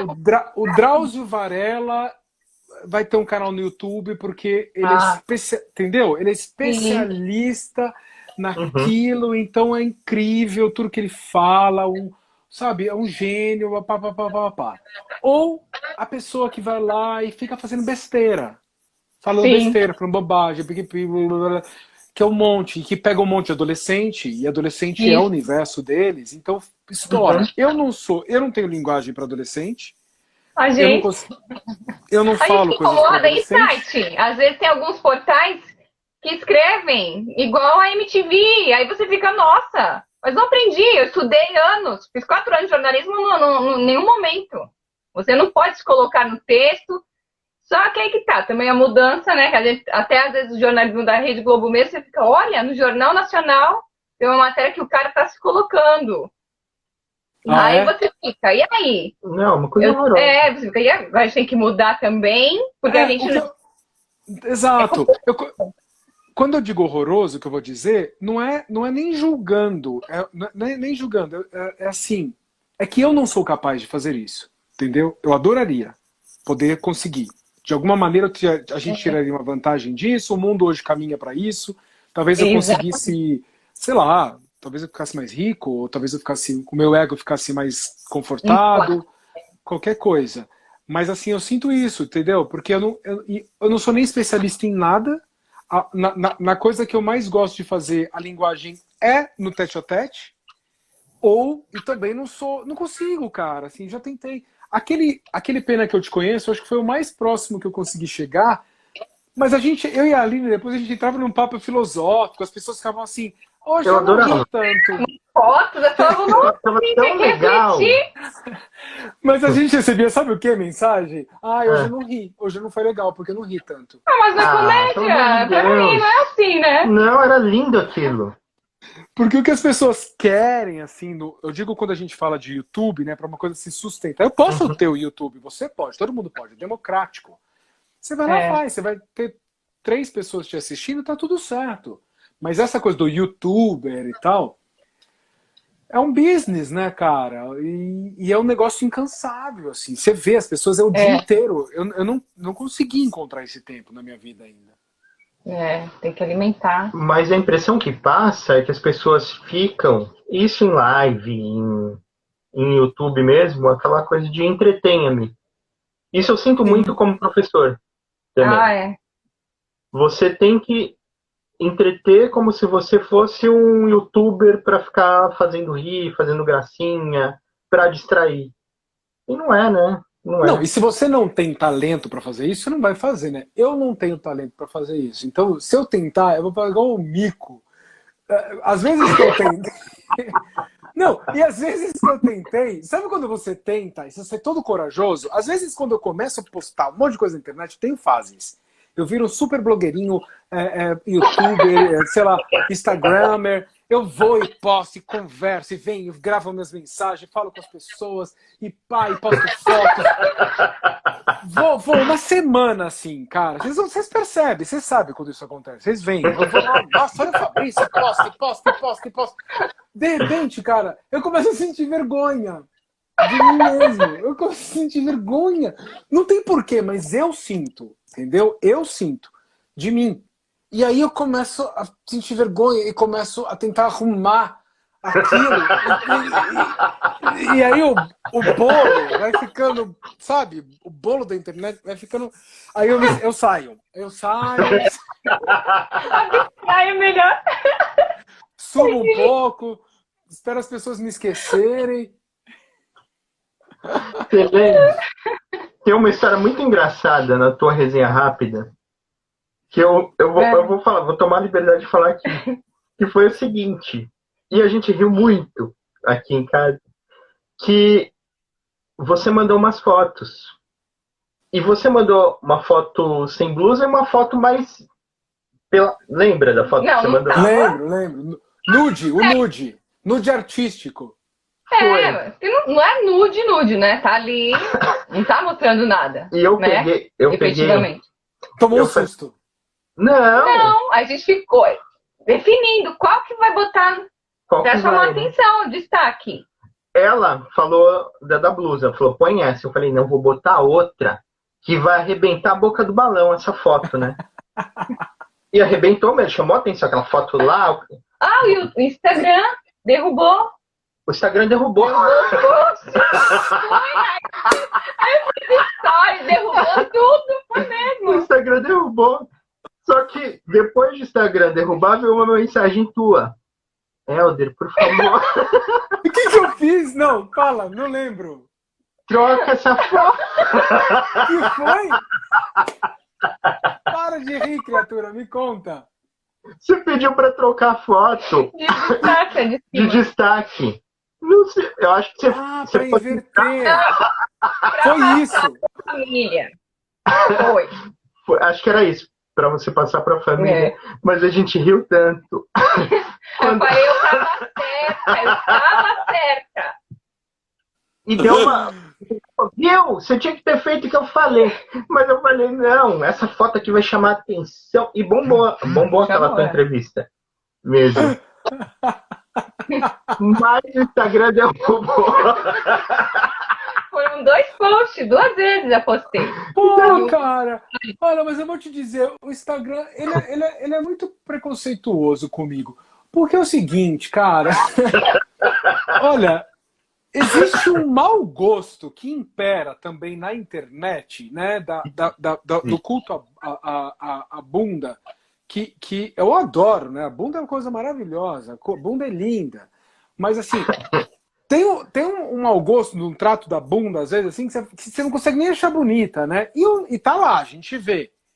Eu falei pra ele isso, eu falo, nossa, às vezes aparece assim pra mim, eu falo, o que é isso? É de sugestão. Umas coisas assim. Aquela foto é totalmente artística. e uma outra não mostra nem bunda. Tá linda mesmo, tá linda. E não mostra nem bunda e nem peru. Não mostra Exatamente nada disso. Não mostra nada. Tudo bem, não é nude. Não Você sabe que tá nude porque é uma obra do Kim, do fotógrafo, que ele faz esse projeto, chama Projeto Corporal, então ele chama atores, principalmente do teatro, para fazer um ensaio com ele, com uma luz fantástica, e eu já tinha aquele projeto há muito tempo, e quando vocês me convidaram, eu falei, pô, cara, eu nunca usei aquelas fotos para nada, assim, né? E eu falei, eu quero colocar essa foto, entendeu? Numa entrevista que é sobre mim, que também é raro acontecer. E ao invés de eu colocar qualquer foto, eu vou colocar uma foto do Kim, que é uma foto legal, um momento artístico, entendeu? E tá tudo aí, não tem nada a esconder. É um trabalho que é para ser mostrado mesmo. Sim. E aí, eu também uma vez postei, cara, eu falei, pô, cara, e aquela bunda horrível lá, tu não derrubou, né? Coisas da internet. Coisas da internet, coisas do Instagram. Entra o Mark Zuckerberg, né? Estraga tudo. Eu acho que ele não gosta de mim. Ele não gosta da humanidade, chato. Ele tá muito preocupado comigo, eu tenho certeza. Eu tenho certeza que ele todo dia fica olhando o que eu posto. Tem espiões no celular. Mas o YouTube, então, não vai nem assistir os vídeos antigos também? Era legal alimentar ali, porque tem conteúdo. Tem no conteúdo que a gente ficou ali e falou, nossa, se tivesse mais coisas da novela... Então, cara, é uma coisa que eu teria que movimentar mesmo, assim. Tem realmente... Tá lá, né, cara? Quem quiser entrar, tá tudo lá, sabe? Tipo, é só entrar lá e eu separei por playlists também. Então teve uma época que eu coloquei a playlist ator, playlist programa de TV. Na playlist programa de TV tem um monte de entrevista. Nesse canal, e tem outro canal que eu tenho no YouTube que chama Guia Culturando. E é onde estão todas as entrevistas. Estão lá. Legal. Até durante a pandemia, eu falei, cara, eu vou postar essas entrevistas, né? Porque são entrevistas que cabem dentro do tamanho do Instagram, por exemplo, que é a ferramenta que todo mundo mais usa. Porque elas têm até 15 minutos. Mas acabei não fazendo, assim. Talvez não seja a hora. Talvez uma hora é uma coisa que tem que pegar para fazer, sabe? Então, projeto futuro também. Com certeza. Projeto túmulo, né? Abre, só tem os mortos. Legal. É muito legal. A gente, quando estava viajando, eu acho que foi em Curitiba, a gente viu um comercial teu. E foi muito rápido. Foi alguma coisa de celular. Foi com a Dani Calabresa. Sim. Era uma propaganda sobre BookBus, que ela é garota propaganda do BookBus, e aí, que aliás, Dani Calabresa, eu não acompanhei, mas não tem como. A internet é tão potente que até quando você não está na internet, você fica sabendo o que está acontecendo na internet. Né? Mas que eu soube que a Dani Calabresa se manifestou na revista Piauí sobre a agressão sexual que ela sofreu, né, do colega lá da emissora. Parabéns para ela, né? Porque coragem, né? Que é aquele negócio, com certeza metade apoia ela e metade está julgando. Né? A metade machista, escrota, está julgando. Enfim. Então, ela é garota propaganda, e aí foi muito divertido, cara, porque eu fiz o teste, a agência me ligou e falou, você pode gravar um self-tape na sua casa? Você tem que fazer um mexicano. tem que fazer o mexicano. Eu falei, tá bom. Deram um textinho bobo lá, porque fiz o mexicano lá. Maria, não sei o que, e fiz lá o mexicano. Aí, Fabrício, você foi escolhido para fazer o comercial. Eu falei, tá bom, vou fazer um comercial. E BookBus. Falei, tá bom, pesquisei lá, o BookBus é uma agência tipo de comprar passagens de ônibus, né? Eles reúnem todas as aviações, né? Então você compra. Igual a gente compra passagem Trivago, esses negócios. Aí na hora que eu cheguei lá, tal, olhei mega produção do comercial, e eu falei, com quem que eu vou gravar? Daí você vai gravar com a Dani Calabresa. Eu falei, nossa, que legal, né? Eu vou ser o figurante, eu vou estar no olho, o que é? Não, você vai ser o par romântico da Dani Calabresa. E era um negócio muito divertido, porque era pra gente fazer uma novela mexicana, sabe? Assim. E o comercial era muito engraçado, cara, porque tudo era... Tinha uma vilã, ela fazia a mocinha e a irmã gêmea dela má. Então, eu e ela, a gente sempre tentava viajar e a irmã gêmea... Imagina, olha que viagem. A irmã gêmea sempre tentava boicotar a viagem, sabe? Então, quando o meu personagem ia chegar para comprar a passagem, a irmã gêmea que tinha assumido o guichê de venda, virava uma plaquinha falando esgotado e rasgava com uma risada sarcástica todas as passagens. E aí chegava a Dani Calabresa, né, a boazinha, que chamava Maria... Esqueci o nome da personagem. Chegava e falava assim, mas não se preocupe, porque eu comprei essas passagens anteriormente no BookBus. E a gente, yes! E saía pra viajar. E foi muito legal essa propaganda, cara, assim, de fazer. Repercutiu bastante, né? Por causa dela, né? Foi bem divertido mesmo. A gente tinha acabado de te ver, se eu não me engano, no Jardim de Inverno, e a gente te reconheceu já ali, né? Olha que chique. Mas você sabe, cara, eu vou te falar, olha, eu nunca trabalhei na TV Globo, né? E hoje eu não sei como é, mas eu lembro até hoje, a primeira vez que eu fiz um comercial que veiculou, eu estava até com a minha mãe. A gente tinha ido para um centro espírita na época, tomar um passe, anos atrás, dar um descarrego. E aí eu tinha gravado esse comercial, e esse comercial veiculou no intervalo da novela, das 8. Cara, de repente, assim, eu tinha saído lá do centro espírita, o meu celular começou a pum, pum, Nossa, pum, pum, pum, pum, pum. A primeira veiculação, assim, todo mundo, te vi. Eu falei, caraca, bicho, como é poderosa a televisão mesmo, né? Porque todo mundo vê. Essa foi uma outra propaganda, que quando apareceu no ar, como apareceu nas emissoras grandes, né? Nessas emissoras maiores, abertas, eu fiquei sabendo porque as pessoas me avisaram, assim, porque o tempo inteiro todo mundo... Sabe? Pá. E era uma propaganda, né? Agora, e ela entrevistava Bibi Ferreira, Milton Nascimento e tal. Uma pessoa falava, eu vi essa entrevista. Um amigo falava, eu vi essa entrevista. Assim mesmo. Né? Lidar com cultura, meu amigo. Outra isso. Coisa. Qual que é a função do artista no mundo? E mais, qual que é a função do artista no mundo de hoje? Nesse mundo agora de distopia que a gente está vivendo. Ai, cara. É uma pergunta que eu me faço, sabe? Que eu me faço. Porque, como todo ser humano, a gente sempre tem o desejo de agir no mundo de uma maneira grandiosa. Né? Uma mãe quer ser uma grande mãe. Um médico quer ser um grande médico. Né? Um ator quer ser um grande ator. E o mundo é tão complexo que quando a gente olha as coisas individualmente, a gente percebe que a gente age num raio muito pequeno. Né?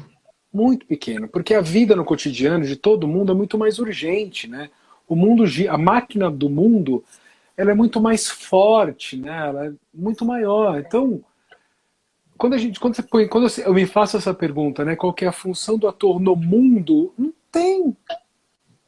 Porque qual que é a função de qualquer coisa no mundo? É tudo tão, sabe? essa resposta é difícil. Agora, eu posso imaginar, como diz minha sobrinha, né? Imagina. Você pode imaginar. O que eu imagino é o seguinte: o mundo como ele existe, ele condiciona a gente demais. Uhum. Né? A gente está muito condicionado. Se a gente se esquece, a gente passa a vida vivendo dentro de um formato que nos foi dado que a gente não questiona por que a gente está nisso. Por que eu tenho que acordar às 6 da manhã, dormir? Por que eu tenho que arrumar um trabalho? Por que eu tenho que casar e ter filhos? Por que eu tenho que agir assim, entendeu? Por que eu tenho que ir para a igreja? Por que eu tenho que... E eu sinto que a arte, no total, ela vem como uma possibilidade de te tirar um pouco disso, para que você acorde. Então eu sinto que eu gosto de ter a imaginação de que as coisas que eu proponho tiram as pessoas do cotidiano, fazem com que elas parem o tempo e falem: nossa, eu posso dançar. Nossa, é verdade, não precisa ser assim. Por mais que no minuto seguinte a vida urgente, o filho chora, e ela volte para o cotidiano dela, entendeu? Né? Ela precisa pagar a conta, chega um boleto, ela fala: tem que voltar. A maioria das pessoas, infelizmente, age condicionadas. E eu sinto que a arte, ela é um respiro mesmo, sabe? Para que a gente possa entender que a gente, como ser humano, pode ser mais potente, mais aberto, mais... a gente possa usufruir da vida de outras maneiras que não é dessa caixinha que nos venderam que é. Sabe? E que ela continua nos vendendo todos os dias porque ela lucra com isso. Né? É uma caixinha que vende esse estilo de vida. Então, eu entro nisso. Né? Mesmo eu, que trabalho como ator, obviamente, no dia a dia, tenho uma vida cotidiana. Tem vezes que eu me esqueço e estou em casa estressadíssimo por coisas banais, mas de repente eu lembro de coisas, eu assisto um filme, eu vejo uma coisa legal e falo: ai, cara, que alívio, é verdade, isso tá errado, eu não preciso fazer isso. Então eu acho que ela te dá mais opções, entende? Como é a Camila? Camila é atriz. Escreveu aqui um textão. Vamos ver o que a Camila falou? Leiam vocês. Camila Flores, atriz.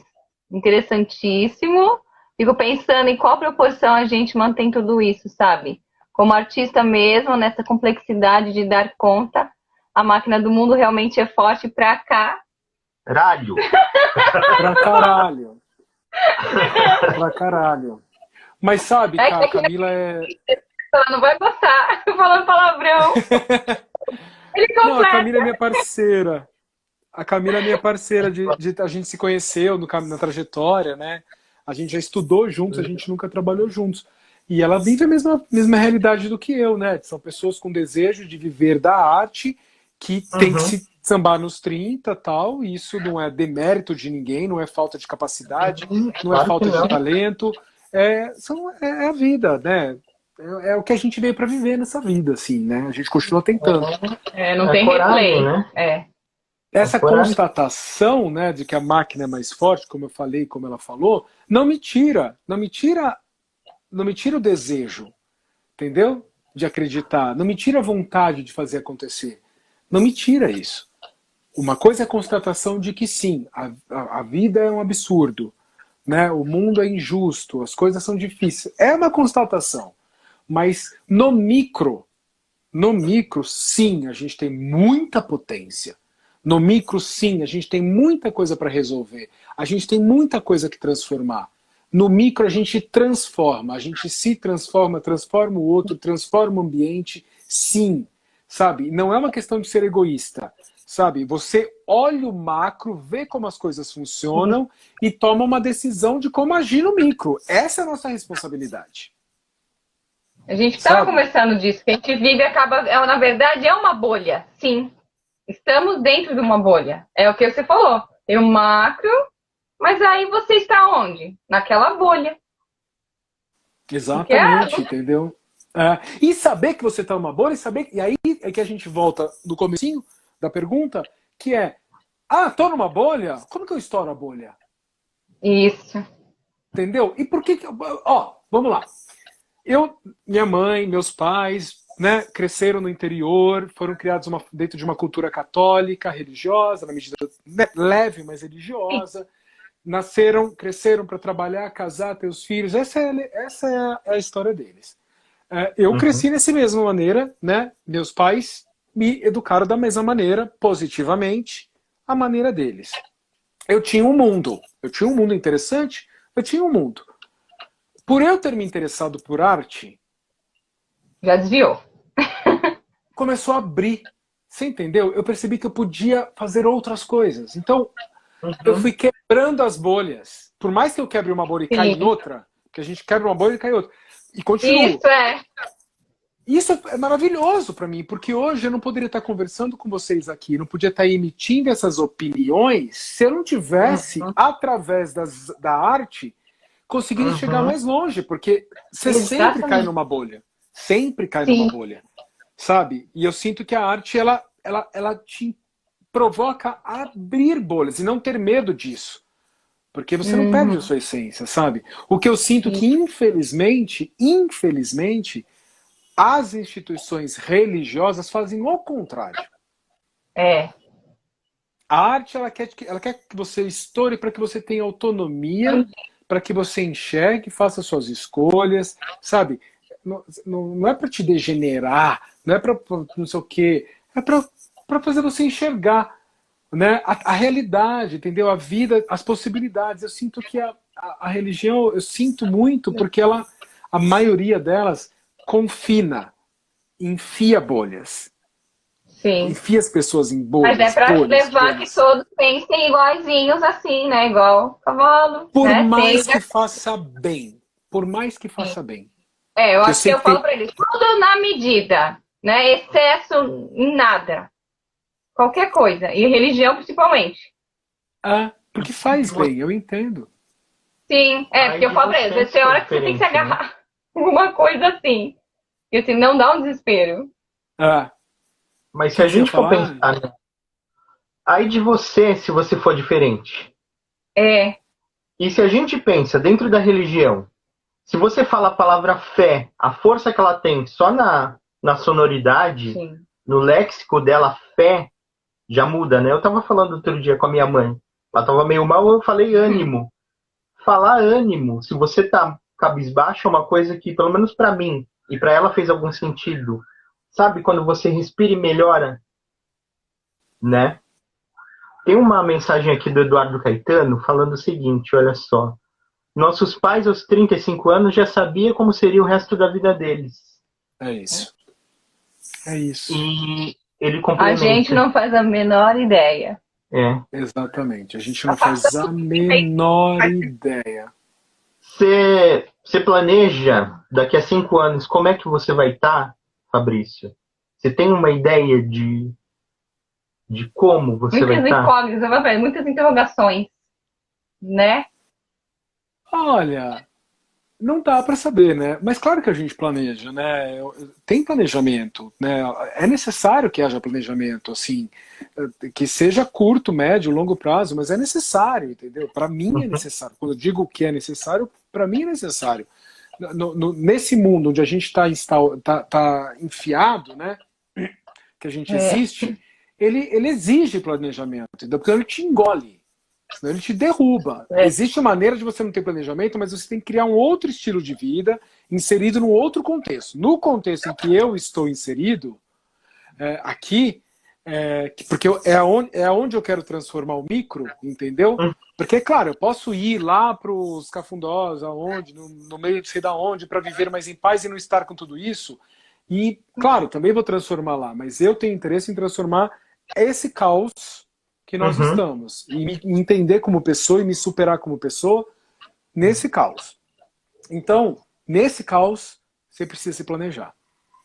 Então, assim, daqui a 5 anos, eu imagino que eu esteja seguindo essa estrada, sabe? Que eu tô seguindo agora, assim, tipo, do dia a dia, envolvido com a arte, de certa forma, sabe? Continuando a preservar as minhas amizades, tentando preservar a minha saúde, e aberto ao novo, entendeu? Então é isso. Também, meu planejamento estou aberto ao novo também. E uma última perguntinha. Qual é o personagem que falta, ou que você quer muito interpretar ainda? No teatro, na TV, no cinema? Não Eu acho que vale eu não tenho sabonetar. autoridade artística para responder isso. Ai, Não, sabe por quê? Eu vou te dizer. Não, calma. Eu tô sabonetando, não. É porque eu não vou saber responder mesmo. Porque eu tava conversando com o Garoli e ele é muito instigante, assim, porque ele provoca bastante, né? E aí ele faz provocações, ele fala assim, né, que a escola tem atores de outras escolas, de outros países, né, que tem outro pensamento. E ele fala exatamente sobre isso. Ele fala, cara, alguns atores, o intuito deles não é ficar famoso, não é ter seguidores. É assim, eu quero fazer Hamlet, eu quero fazer Macbeth, sabe? Eu quero fazer José Dias, da peça do Jorge Andrade, sabe? Eu quero, entendeu? Eu quero fazer o homem do personagem do O'Neill. Porque é isso, sabe? Eles estão tem tanta maturidade sobre o que é uma personagem complexa, grande, lá em cima, lá na frente, entendeu? Que eles saberiam responder isso. Eu te digo que, assim, como eu acabei de voltar para esse universo, eu sou muito aprendiz.